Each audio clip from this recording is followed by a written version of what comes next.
Super. Bah, bonjour à tous, à toutes, pardon, et à tous. Donc, on vous a concocté une petite série de slides pour vous parler de la mise en œuvre d'une plateforme IoT dans le monde industriel. Et donc, nous sommes deux speakers. David, je te laisse te présenter.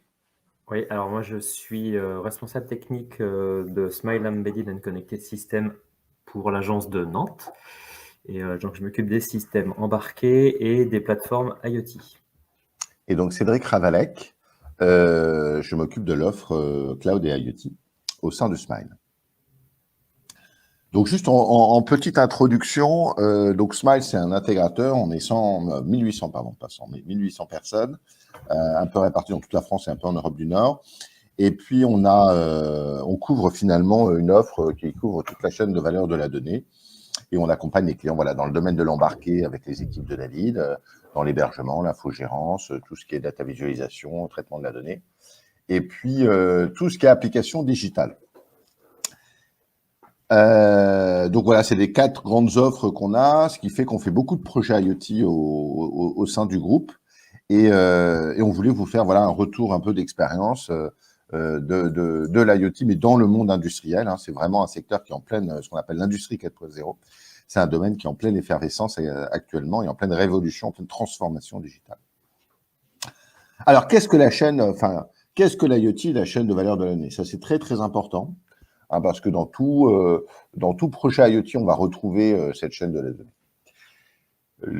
Les industriels, mais aussi la plupart des entreprises, actuellement, grâce au digital, souhaitent soit améliorer leur processus interne, processus industriel, qualité de fabrication, soit développer de nouveaux services digitaux.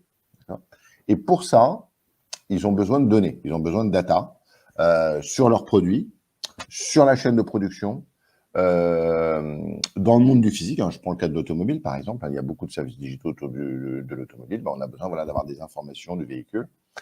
Donc, la donnée est au cœur, finalement, de cette transformation digitale et au cœur des projets IoT. Et donc, l'enjeu dans ces projets-là, c'est de définir, bien entendu, les cas d'usage pour les clients. Mais d'un point de vue technique, c'est ce qui nous concerne aujourd'hui dans les conférences qu'on mène sur CloudS, c'est des enjeux d'ordre technique, c'est quelle est la technologie derrière pour développer ces nouveaux services et répondre à ces cas d'usage, ces business cases. Et ben, c'est d'aller finalement avoir des outils pour aller chercher la donnée dans le monde du physique, d'accord? Donc pour ça, on a besoin de capteurs, donc on a un peu d'électronique. On a besoin d'un petit peu d'intelligence pour aller chercher ces données dans le monde du physique. Donc, comme je dis, ça peut être dans l'automobile, ça peut être dans les chaînes de production, dans les produits qui sont développés par les clients.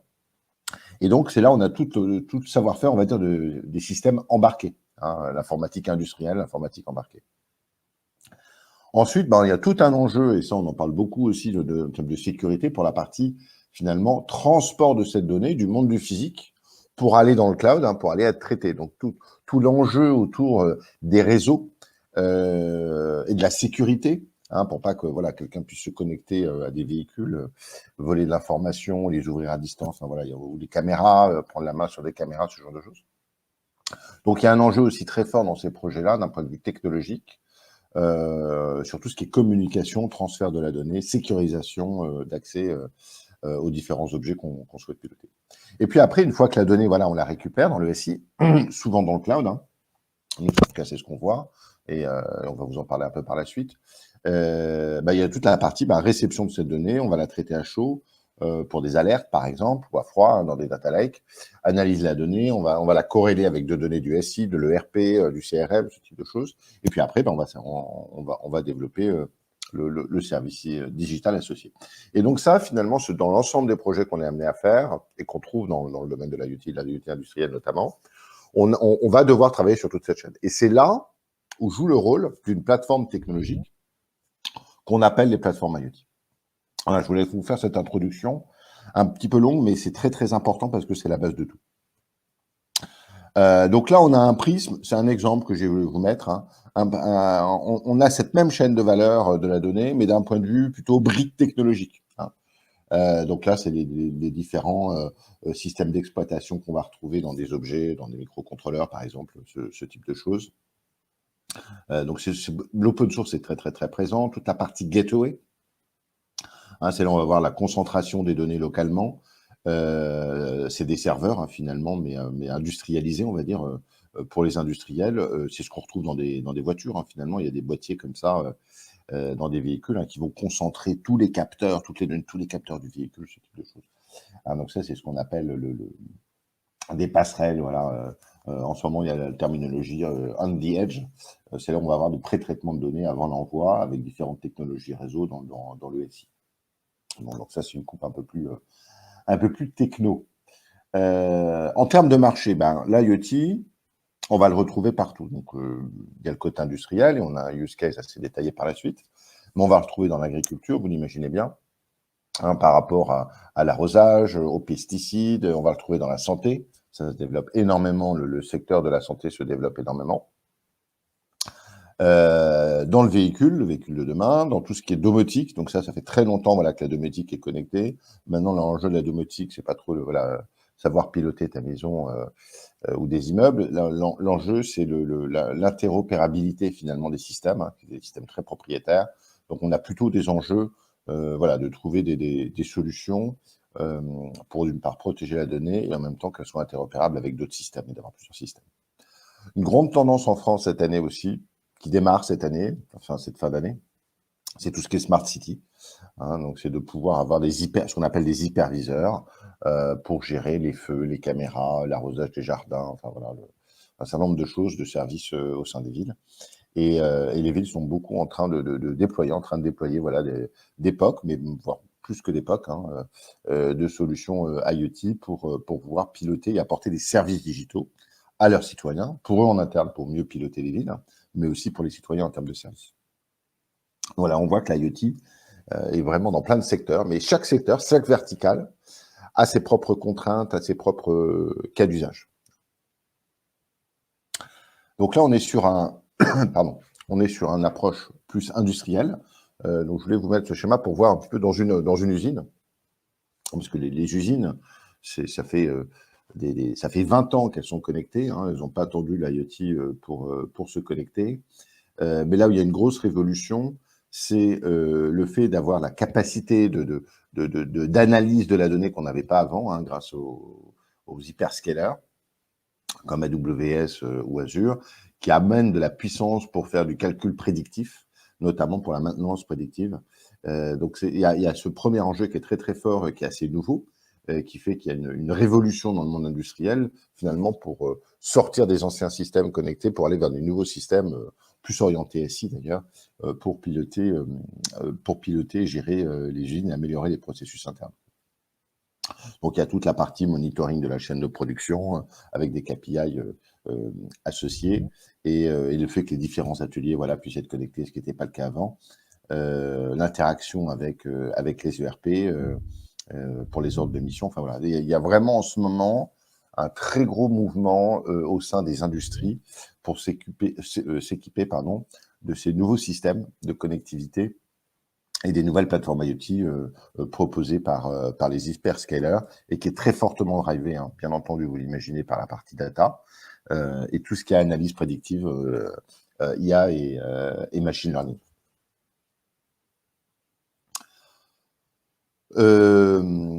Alors nous, en ce qui nous concerne, et David pourra en parler aussi, n'hésite pas si tu veux en dire un mot, mais à l'heure actuelle, si on regarde l'état de l'art en termes de maturité sur le marché, pour nous, il n'y a pas de question à se poser. Ceux qui sont les plus matures, ce sont les technologies d'AWS pour couvrir toute cette chaîne de la donnée que je présentais précédemment, qui ont un ensemble d'outils. Alors, je ne vais pas rentrer dans le détail des briques applicatives, mais en tout cas, ce sont les seuls qui savent vraiment couvrir toute la chaîne. Ils vont de l'OS open source qu'on met sur les microcontrôleurs avec FreeRTOS, qu'ils ont acheté il y a quelques années maintenant, pour aller au bout de la chaîne sur la partie analytics, API management. Donc vraiment, ils ont l'ensemble des services et une maturité aussi sur ces services qui n'a rien à voir avec leurs concurrents. Et d'ailleurs, les gros projets industriels en ce moment sont développés avec leur technologie. Donc, je vous invite, on fera peut-être David en parlera plus en détail, voilà, des briques qu'on a pu utiliser dans certains use cases. Voilà, alors moi, je voulais terminer mon intervention pour quelques cas d'usage, hein, parce que c'est intéressant de voir un petit peu les différents cas d'usage qu'on a pu faire. Le premier, c'est avec une société qui s'appelle Makin Energy, alors qui n'est pas un industriel français, mais ils ont une grosse chaîne de production en France. Et eux, leur métier, c'est du B2B au niveau industriel, c'est-à-dire qu'ils vendent des chaînes de production pour des industriels qui font de l'embouteillage de gaz, hein, comme Total, par exemple, qui vendent des bouteilles à gaz, voilà, ce type de société. Et donc, Makin leur vend voilà, des chaînes de production pour qu'ils puissent faire de l'embouteillage et injecter le gaz dans les bouteilles. Et là, typiquement, ce qu'ils souhaitaient, c'est quand ils vendaient finalement ces chaînes de production pour leurs clients, ils souhaitaient y adosser un certain nombre d'outils digitaux de reporting et d'IA de machine learning pour faire de la maintenance prédictive. Et ils vendent ça comme un package global à leurs clients. Ça, c'est un premier cas d'usage classique.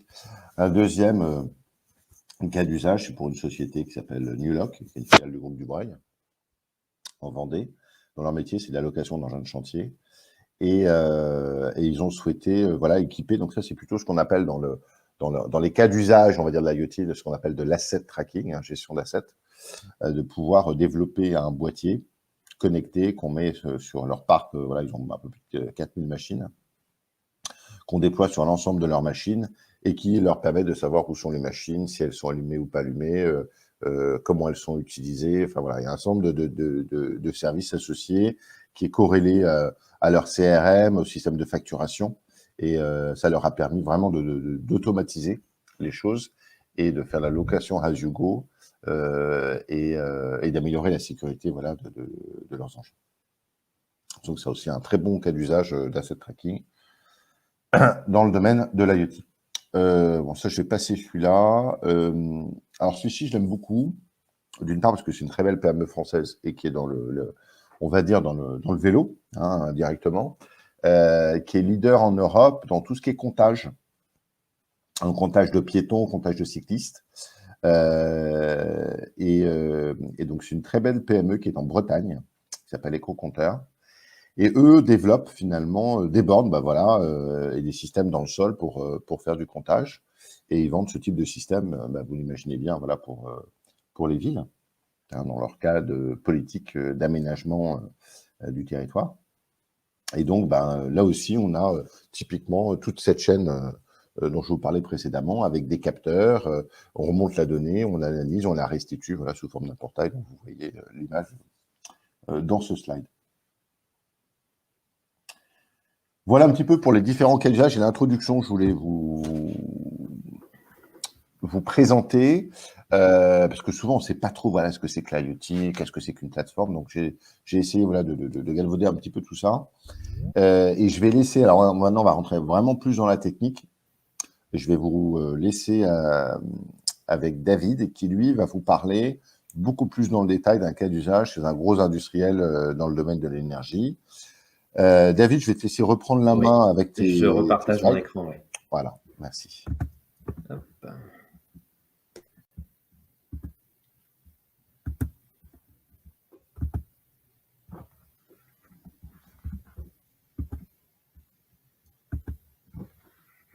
Voilà.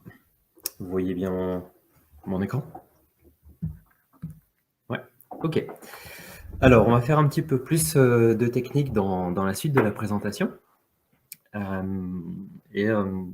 que j'ai choisi de présenter, c'est le côté, c'est le côté vue client de ce que c'est que de monter une plateforme IoT. En général, quand on croise nos prospects et nos clients, ils se demandent comment on va router la donnée. Donc, j'ai choisi de partir sur ce principe. Alors, le client en question, c'est un gros client du domaine, enfin, c'est un gros industriel, un grand industriel du domaine de l'énergie qui modernise son parc de capteurs, de relevés, pour facturer ses clients. Dans ce cas d'usage, on n'a pas énormément d'appareils de relevé de données. On en a quelques dizaines de milliers. Donc, dans l'IoT, on parle souvent de centaines ou de millions de capteurs. Là, on est à moins de 50 000 capteurs.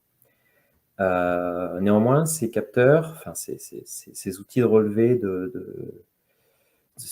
pour la facturation génèrent vers le client final plusieurs milliards d'euros de chiffre d'affaires pour notre client. Donc, on a d'autres contraintes, des contraintes de précision dans le relevé de la donnée, de sécurité, énormément de contraintes de sécurité. Il y a énormément de consommation. Donc, les contraintes sont vraiment là. Et puis, ce sont un usage, enfin, la plateforme doit pouvoir être exploitée pendant au moins 10 ou 20 ans. Donc, la plateforme permet de collecter les données et puis de la transférer vers une application, de gérer le parc des appareils et d'en assurer la sécurité, donc en termes de cybersécurité et puis de sécurité de la donnée.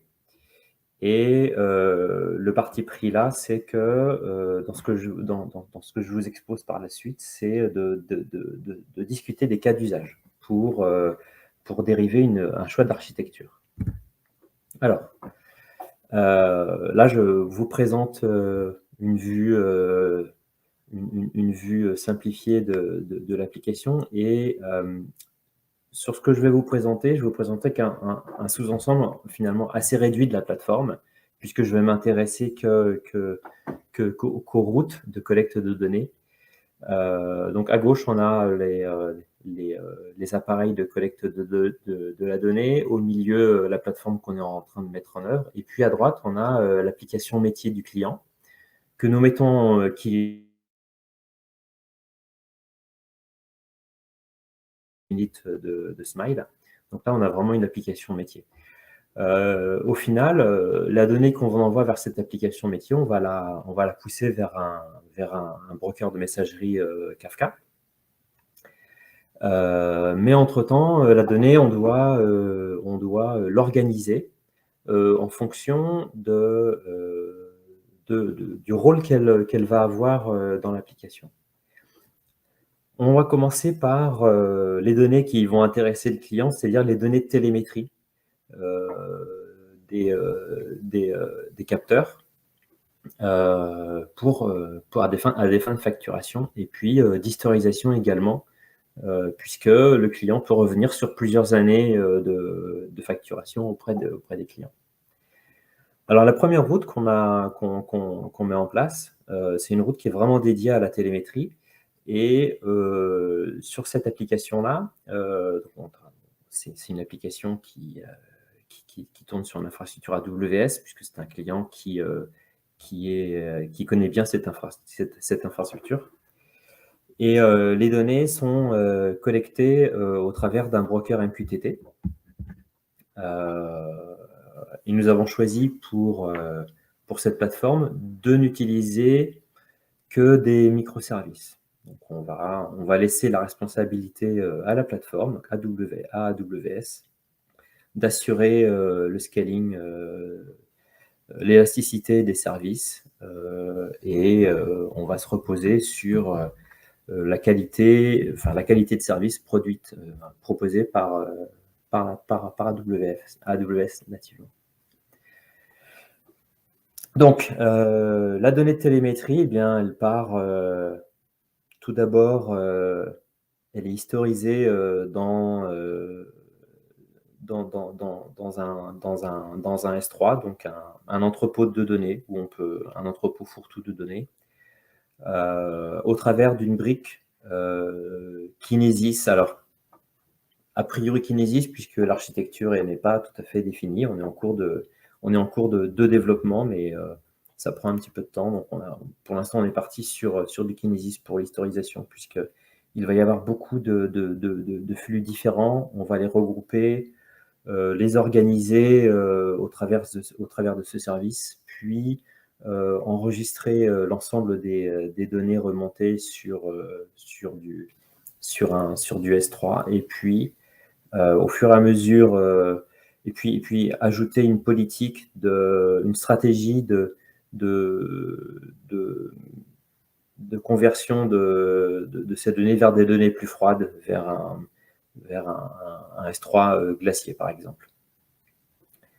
On va utiliser également une lambda, la lambda qui est un service qui permet d'exécuter des fonctions localement à la plateforme afin d'utiliser des librairies Kafka. On a un autre flux de données qui est un flux de données événementielles. Donc, les flux de données de télémétrie, ce sont en général des flux qui sont périodiques, 1, 2, 3 ou 4 fois par jour dans ce cas d'usage. Pour d'autres cas d'usage, ça va être plusieurs centaines de fois par jour. Là, les données de télémétrie vont être véhiculées quelques fois par jour pour chaque capteur. On a également bien évidemment des événements.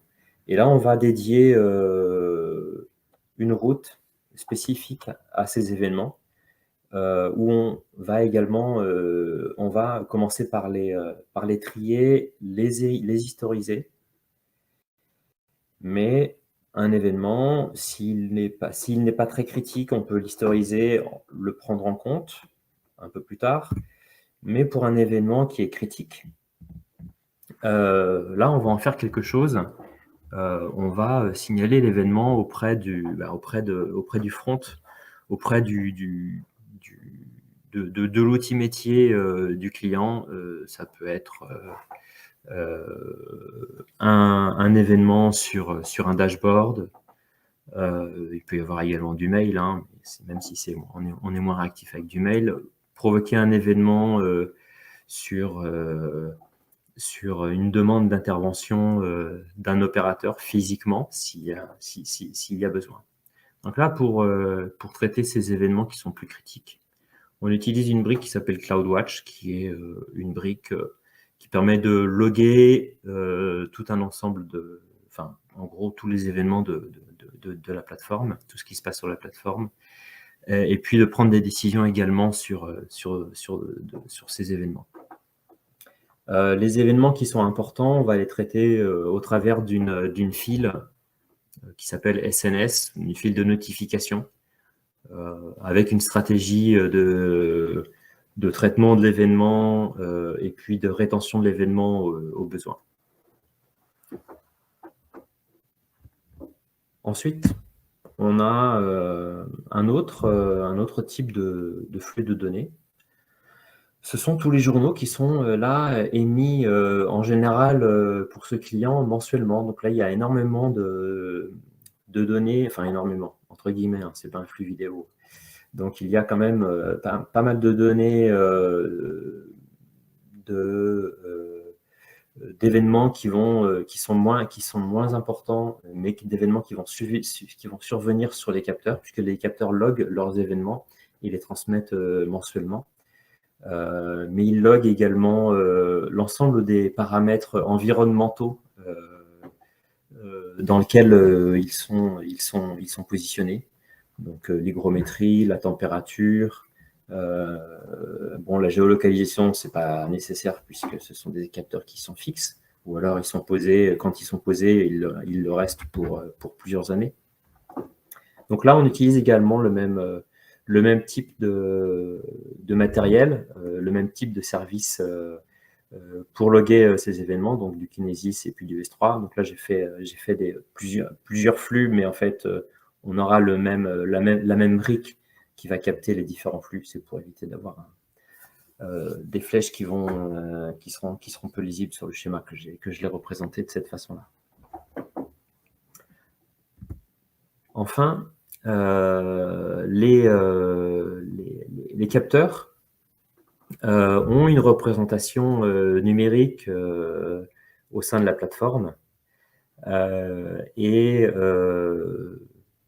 général, l'ensemble des plateformes proposent une implémentation d'un jumeau numérique. Donc, c'est la représentation numérique du capteur sur AWS. Ce jumeau est nommé Shadow. Il porte bien son nom puisque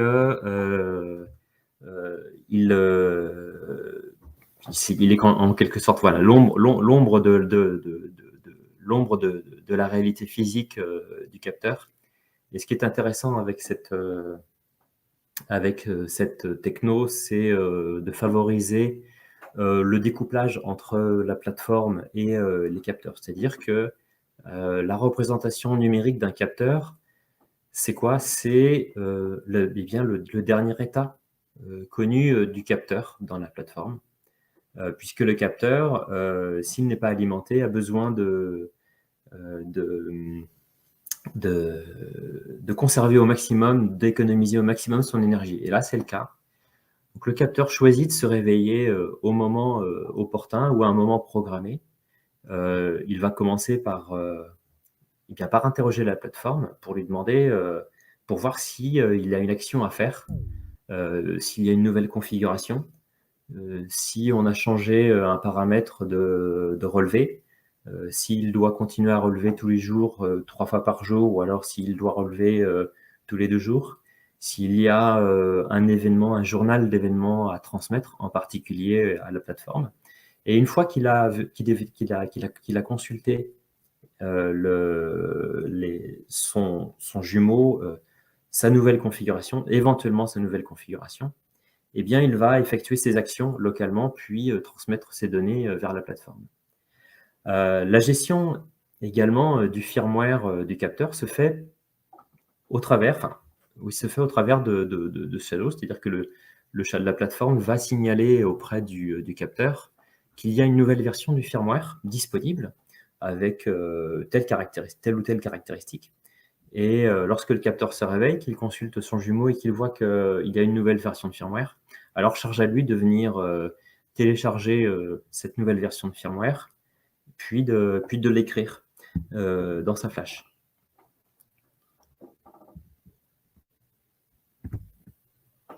Voici une représentation un peu plus, enfin, qui se focalise vraiment sur le broker. Bon, j'imagine qu'un certain nombre d'entre vous savent ce qu'est un broker MQTT, donc je vais quand même en parler 1 ou 2 minutes. Donc, un broker MQTT, c'est en quelque sorte un service qui permet en gros, c'est une poste numérique. C'est un service qui permet de construire des boîtes aux lettres dynamiques et puis de proposer des messages sur ces boîtes aux lettres. Un client peut s'abonner à telle boîte aux lettres, tel topic, là, telle rubrique. Et à partir du moment où il est abonné à cette rubrique et à partir du moment où il en a les droits également, eh bien, tous les messages qui seront publiés sur la rubrique lui seront également transférés. Au milieu, j'ai représenté ce que j'ai nommé les IoT topics. Donc, l'IoT, chaque route est connectée à un IoT topic. Et derrière chaque route, si on prend la première, donc entreprise, application, modèle, ID, donc ID, c'est l'ID, c'est l'identifiant du capteur en question, puisqu'il y a des routes dédiées à chaque capteur. Les routes ne sont pas communes. Donc là, on fait en quelque sorte de la ségrégation de données par capteur. Et la route, donc, entreprise, application, modèle, ID, télémétrie, est routée vers un ensemble de règles.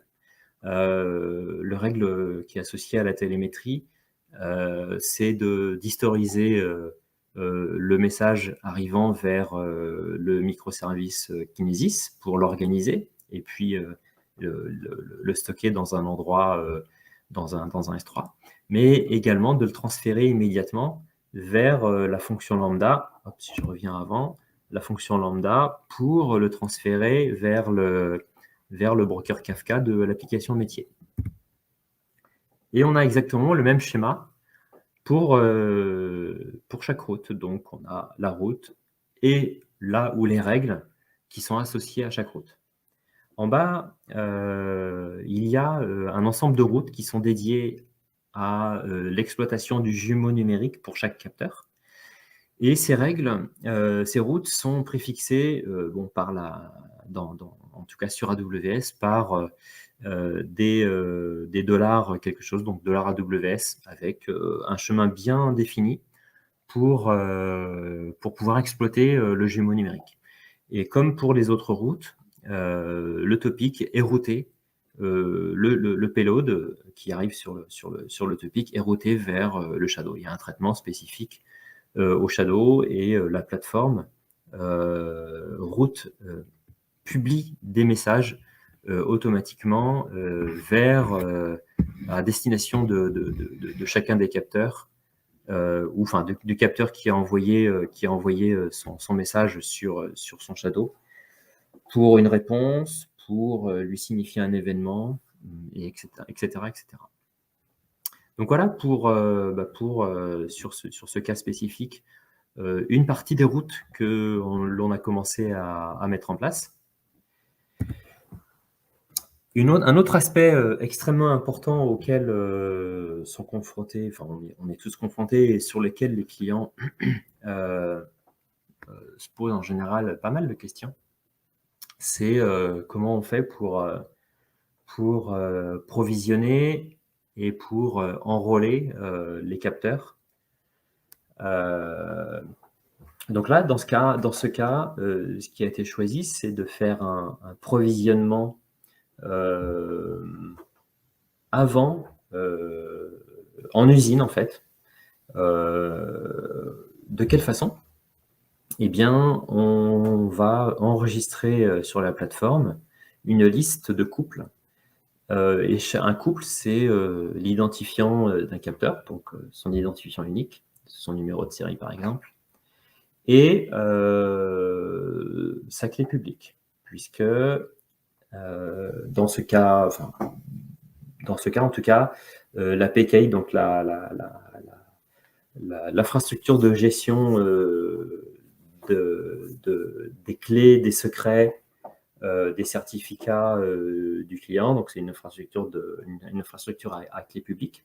Donc, chaque capteur a son couple, enfin sa biclé, sa clé secrète et sa clé privée, qui va lui permettre d'établir une connexion sécurisée vers la plateforme.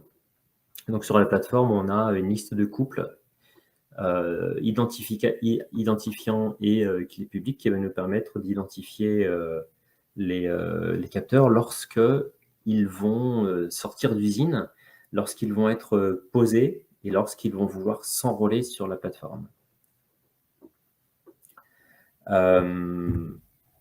L'enrôlement sur la plateforme se déroule de la façon suivante.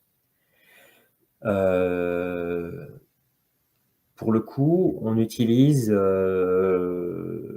un protocole qui est conforme à la RFC 4210, donc c'est la gestion des certificats dans une infrastructure, la gestion de certificats dans une infrastructure à clé publique. Comment ça se passe pour l'enrôlement? Eh bien, le capteur crée sa demande de certificat, donc c'est ce qu'on appelle la CSR ici. Et puis, il l'envoie, il fait sa demande au travers d'une authentification spécifique, puisqu'on peut, en l'état, pas établir une connexion sécurisée au travers d'un flux MQTT sécurisé, puisqu'il n'y a pas encore eu d'échange de certificats entre les deux entités. Donc là, il y a une connexion spécifique. Et la demande d'établissement, la demande de certificat du capteur, il y a un traitement qui est fait sur la plateforme pour s'assurer que le capteur qui qui a fait sa demande est authentifié pour s'assurer que la clé qu'il fournit au travers de sa demande est bien la sienne. Donc, il y a tout un ensemble de processus, tout un processus qui est mis en œuvre. Et puis, il y a une communication également avec la PKI du client pour générer les certificats que l'on renvoie au travers dans la réponse, et puis on renvoie un certificat au format standard X509. Une fois que le capteur est enrôlé, à ce moment-là, il coupe sa connexion et puis il se connecte sur le canal qu'il va utiliser couramment pour publier ses données de télémétrie, pour venir récupérer sa configuration, pour publier ses journaux, en gros pour vivre sa vie. Il y a une infrastructure également de renouvellement des autorités de certification au travers de ce protocole. Donc ça, c'est également à gérer durant la vie du capteur. Par exemple, on peut vouloir renouveler tous les 3 ans le certificat de toute la flotte de capteurs. On doit pouvoir renouveler l'autorité de certification déléguée sur notre plateforme en cas de compromission, ou alors parce que notre client décide que tous les 5 ans ou tous les 10 ans, il faut renouveler cette autorité de certification déléguée. Voilà, donc il y a tout un processus assez complexe à mettre en œuvre pour le client. Alors, la sécurité, j'en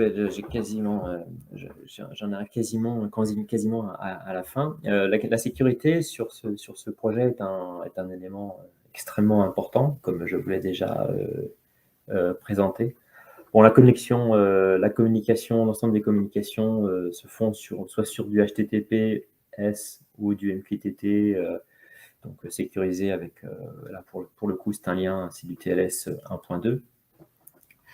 De toute façon, la plateforme n'accepte pas de communication non sécurisée. Et puis, on met en œuvre, au travers de AWS IoT, dans cette brique verte, un service dédié à la surveillance des comportements de tous les capteurs. Donc ce service s'appelle IoT Device Defender. Par exemple, on peut décider de venir, de prendre une action au cas où un capteur émet plus de 3 télérelevés par jour.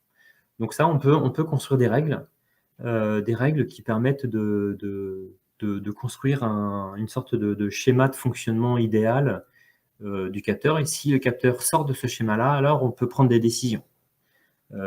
Éventuellement révoquer le certificat